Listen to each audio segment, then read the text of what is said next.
effacer tout le bins qui sert à rien, donc tout ça par exemple.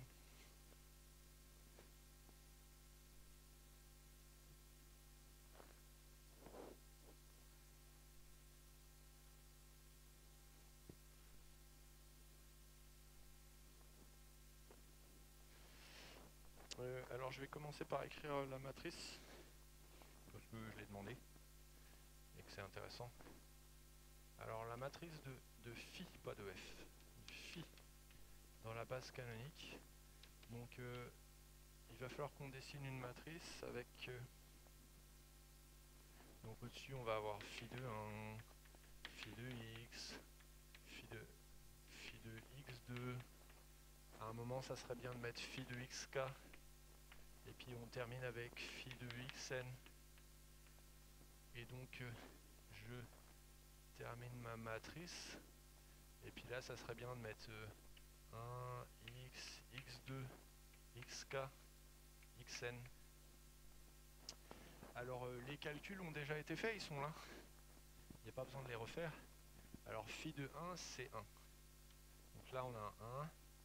Et on va avoir des zéros tout en dessous. Bon, en fait, phi de x, il fait quoi? Phi de x, c'est avec k égale 1. Phi de x, ça va me faire x moins 1. Donc je vais obtenir un 1 et un moins 1 ici. Hein, vous voyez, en fait, phi de x, c'est x moins 1. Phi de x2, c'est x2 moins 2x, et ainsi de suite.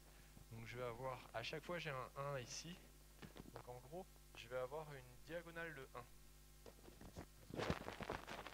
Je vais avoir une diagonale de 1. Donc ici, par exemple, vous voyez, j'ai un 1 sur ma diagonale principale, et au-dessus, j'ai un moins k. Ce qui veut dire que là, je vais avoir un... Je vais le mettre comme ça. Je vais avoir un moins 2. Tac, tac, tac, tac, tac. Ça va se continuer comme ça. Ça va se continuer ici. Jusqu'ici, je vais avoir un moins n au-dessus. Donc en fait, j'ai deux diagonales. Une diagonale de 1, une diagonale qui vient au-dessus avec des moins k. Et en dessous, là, en dessous, et bah, j'ai un bloc triangulaire de 0. Et au-dessus aussi, hein, tout ça là, ce sont des zéros. Donc comme d'hab, une matrice n plus 1, n plus 1 qui est un peu relou à écrire, mais qu'on a réussi à obtenir. Et donc ça en fait une question, on va dire, entre le moyen et le difficile, là, une moyen plus. Hein, elle n'est pas encore trop hardcore, parce qu'il n'y a que deux diagonales, mais elle n'est pas moyenne non plus. Enfin bref.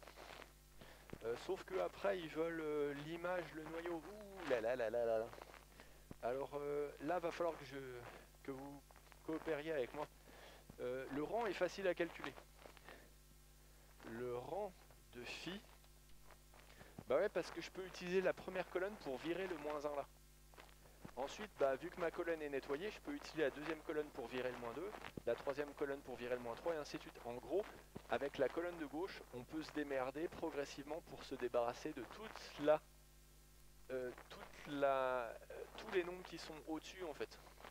Ce qui fait qu'on se retrouve qu'avec des 1 ici, ce qui fait que le rang de phi c'est n plus 1. Et donc du coup, bah, l'exo est terminé puisque l'image de phi c'est forcément Rn plus 1, Rn de x, puisqu'on a déjà l'inclusion et les dimensions sont les mêmes, donc c'est forcément égal. Et le noyau, bah, d'après le théorème du rang, c'est forcément le singleton 0, puisque d'après le théorème du rang, la dimension de départ fait n plus 1, et la dimension de l'image fait n plus 1, et donc du coup, la dimension du noyau fait forcément 0.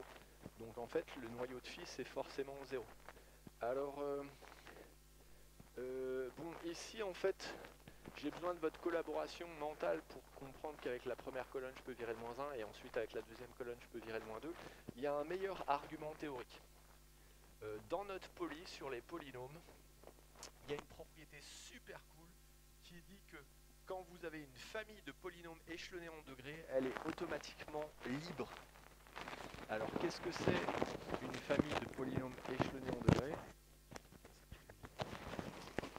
Une famille de polynômes échelonnés en degrés, c'est une famille de polynômes dont le degré est différent à chaque fois. Et bah regardez en fait ici, phi de 1 c'est 1, phi de x c'est x, phi de x2 c'est x2, à chaque fois le degré est différent. Et ainsi de suite jusqu'à phi de xn qui vaut xn moins n xn moins 1. Et donc en fait, ici on a une famille de polynômes échelonnés en degrés.